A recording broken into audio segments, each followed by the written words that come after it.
You've got to act. You've got to cry out for help. Come on, use your body. Cry for help. Come on. Come on, do it, Jake.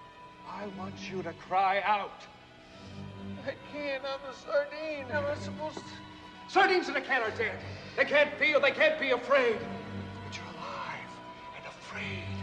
You're not a goddamn dead sardine. Dig down, Jake.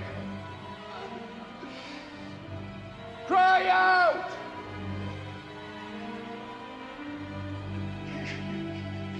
I can't. Come on.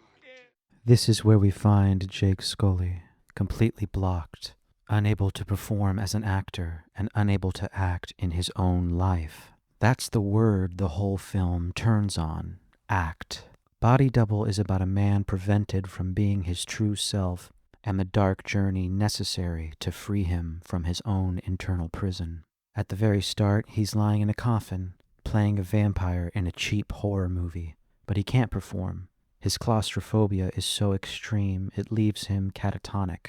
The first thing the film shows you is a man in a coffin who cannot bring himself back to life. He drives home and finds his girlfriend in bed with another man, but she doesn't care.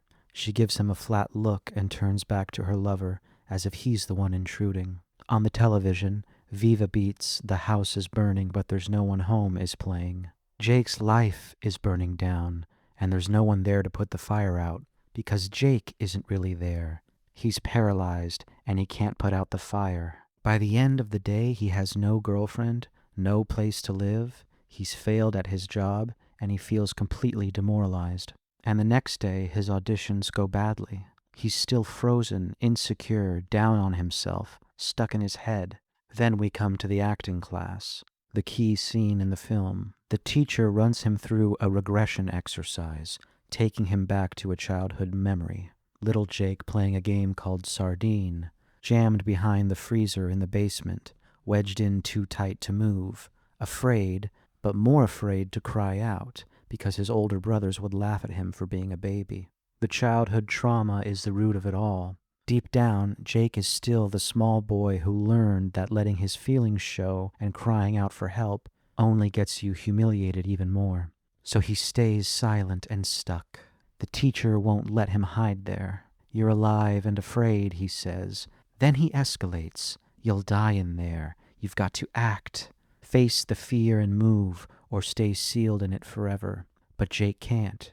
He breaks down crying because he's still the scared little boy, and the exercise defeats him. Read that teacher as a therapist, and the scene becomes easier to understand. He's confronting his patient with the truth and daring him to respond, to stop hiding and become a person who can take action for himself. That's the real cure. And it's also the philosophy the whole film is testing, demonstrated within the first 10 minutes. Stop sealing yourself off. Feel it. Act. Movement over the paralysis of anxiety and fear. But right then, someone stops the cure. There's a man in the class watching closely. Sam Bouchard, the villain. Sam cuts the exercise off. "Leave him alone," he says. "You're being too hard on him." And he takes Jake for a drink, telling him teachers like that only mess you up. Sam sounds like a kind person, but nothing could be further from the truth.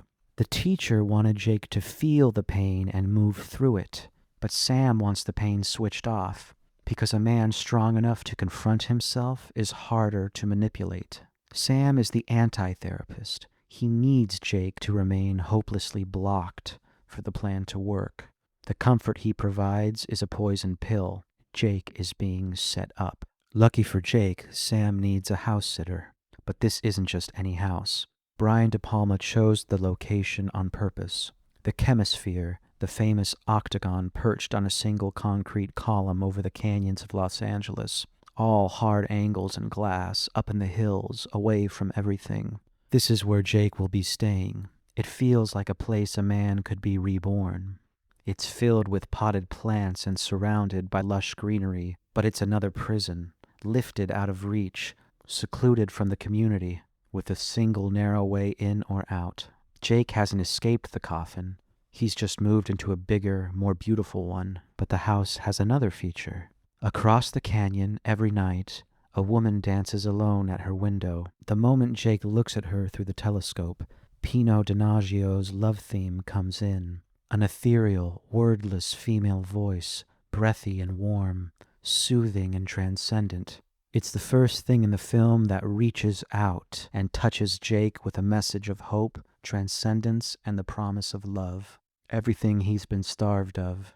But look at what he's actually doing. Standing still, watching a woman dance through a telescope. The most real thing he's felt, experienced at a remove, as a spectator. None of it is real. The dance is staged. The woman is paid to perform it. The one thing reaching through the bars of his prison is theater, built to fool him. Jake can't resist following her, down into the city, through a shopping mall, into the crowd. But he isn't the only one. A mysterious figure known only as the Indian is following her too. In this one sequence, Jake works through everything that was wrong with him. He couldn't act at his job, but now he's acting in reality, pretending to be an innocent shopper, faking a phone call to keep his cover, following his nerve instead of his neurosis. And his body comes back to life. He watches her in a dressing room with an open, carnal desire. Not romance, not longing, just appetite. The libido of a man who's been impotent the whole film. Then an elevator, a metal box sealing shut. He's in a coffin again, but this time he doesn't break. He rides it out and steps off on his own. There's a small but telling detail. The woman discards a pair of underwear. Jake picks it up and keeps it, as Pino Donaggio's love theme swells over him. The healing, transcendent music plays while he commits the act of a petty pervert. A perverted act is base, primal, atavistic. What you do when you stop policing yourself, when you stop being good. The first thing to come back to a dead man is the raw, disreputable life force underneath, long before his dignity. He steals her panties because for the first time in the film he wants something badly enough to reach out and take it. He follows her to the beach and finds the courage to speak to her, to warn her the Indian is following her. When the Indian snatches her purse, Jake chases him into a long tunnel. Before, he was cowering and crying, but now he's running. But the claustrophobia catches him halfway. The walls close in, the Indian gets away, and Jake is left gasping, unable to go on. It's Gloria who comes back and leads him out. She asks him directly, has he been following her? Did her husband hire him? But Jake doesn't answer. He's overwhelmed with the urge to take action, and he kisses her. The camera sweeping around them in the slow, soaring circle, the score swelling, the grand, dreamlike kiss Hollywood was built on. Except it tips into something raw and sexual, his hand at her throat, both completely surrendering to the moment. This moment came from spontaneous action, no filter, no neurosis, no thinking, just intuition and action. The second Jake stops wallowing in self-pity and participates in the adventure of his life, he is rewarded. He's rewarded with the kiss of a lifetime. Notice where the fear breaks and where it holds. In the elevator, with her beside him, he makes it through. In the tunnel alone, it crushes him. The difference is Gloria's presence, something to move toward, something to want, hope, a future. And crucially, it isn't only sentimental love. There's a component of lust, baseness, perversion, the spying, the stolen panties. Raw desire fixed on another person is what's strong enough to pull a man out of the prison his life has become. But one night, through the telescope, Jake sees the Indian moving in on her and races to the house. He never makes it upstairs. The Indian's dog attacks him, pinning him to the floor, where he watches the murder happen directly above him. De Palma puts the camera down there for a POV shot, looking up, as the Indian drives an enormous power drill straight down through Gloria and into the floor. The auger bit punching through the ceiling again and again, her blood flowing down through the hole. Jake's a few feet away, looking up, but he can't get to her. He found his nerve, took action, but arrived too late. The police arrive, and a detective interviews Jake. Look closely in the background. There's a Buddha on the shelf behind them, set high above everyone else's head, as is the tradition. The first noble truth, life is suffering.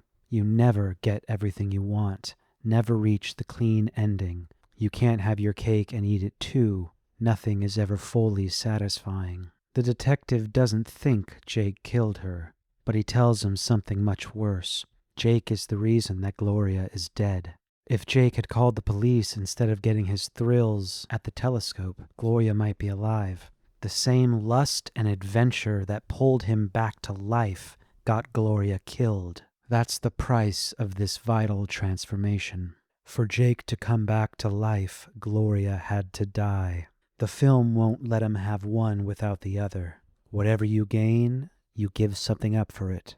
The men who promise the prize with no price, men like Sam Bouchard, are leading you into a trap. Gloria's death undoes everything. Jake relapses into fear and isolation, anesthetizing himself in front of late-night TV, and then in a commercial he sees her, or someone who moves exactly like her, an adult film star named Holly Body, doing the same dance he watched Gloria perform through the telescope. It pulls him out of the bed. It gets him moving. It gets him motivated. And he auditions for Holly's next film just to get close to her, and he actually lands the part. Think of how far he is from where he started. A man who couldn't say a line in a cheesy B movie, who couldn't survive an acting exercise. Now he walks into a real adult film audition and takes the job. No panic, no breakdown, no insecurity. The claustrophobia, fear, and impotence that ruled the first half are nowhere to be found. If you want something bad enough, the fear simply lets you go. What Jake walks into is one of the strangest scenes De Palma ever shot. A music video for Frankie Goes To Hollywood's Relax, staged inside the film. A music video inside of a film inside of a film. Jake enters dressed as a nerd. Argyle sweater, thick glasses, the picture of a repressed man, and a strange figure leads him by the hand into a vast hall. The guide wears a severe, slicked-back haircut with a faintly fascist edge and a decadent costume. An ornate, jeweled pendant flared like an iron cross on his chest. Part aristocratic hedonist, part something colder and authoritarian. He walks Jake down into a den of writhing dancers in fetish costumes, deeper into this lurid world of dark sexuality. It's the whole film in miniature. An innocent, repressed man led down into depravity by a sinister guide. Exactly what Sam has done to him from the start. Relax, don't do it when you want to come. On its surface, it's a sexual innuendo. But then the lyrics turn into a command that resembles the acting teacher's order. Stop holding back, go out and do it, act. The instruction driving Jake's whole arc, now pulsing under a song as he's led down. That's the logic of the descent into the underworld. You don't come out a better man by playing it safe. The title is Body Double, and the whole film is people standing in for other people. Jake was cast as the witness in Sam's scheme, the patsy planted to watch a staged murder and point police at a killer who never existed. Holly was Gloria's double, the paid dancer in the window. The Indian was a disguise. And now, shooting his scene, Jake doubles himself, an actor playing an actor in a real sex act, eyes shut, picturing Gloria, the woman Holly was hired to impersonate. That one moment is built with many layers. It's fake because it's an adult film shoot. It's real because they're actually doing it. It's inauthentic because he's imagining Gloria. It's authentic because Holly was Gloria, the body he fell in love with through the telescope. He's false and true in the same breath, and you can't pull the layers apart. The fakery and the realness are the same act at once. It's the actor's whole condition. An actor's job is to be authentically inauthentic. None of it is real, but it feels authentic to the person watching. Jake doesn't just play that paradox for a living, he's living inside it. False roles, fake setups, borrowed identities. But what happens to him despite all that fakery, is incredibly real and important. The role you play in life can be a lie, but what it does to you can still be true. Paradox is the keystone of the human condition. Jake films his scene with Holly, then keeps up the performance off the set, pretending to be a sleazy producer so he can get close to her. The talent that froze on a soundstage now works effortlessly the moment he has a reason to use it. Chasing a murder, filming a hardcore scene, running a con on the star. Things the cowering man from the opening could have never done. Earlier the fear got beaten back scene by scene, but now it's forgotten, burned off by how badly he wants to know the truth. He confronts Holly and gets her to admit her part in the setup.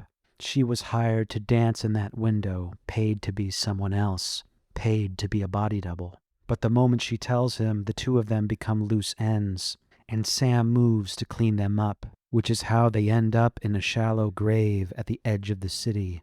Jake pulls the mask off the Indian and finds Sam underneath. It was just a costume. Everything he lived through was a production, and he played the part perfectly without knowing he was on a set. Sam stands over the grave, savoring it. "I gave you your part," he tells Jake, "the witness. You were perfect." Then, with the old claustrophobia closing in, Sam offers him one more take.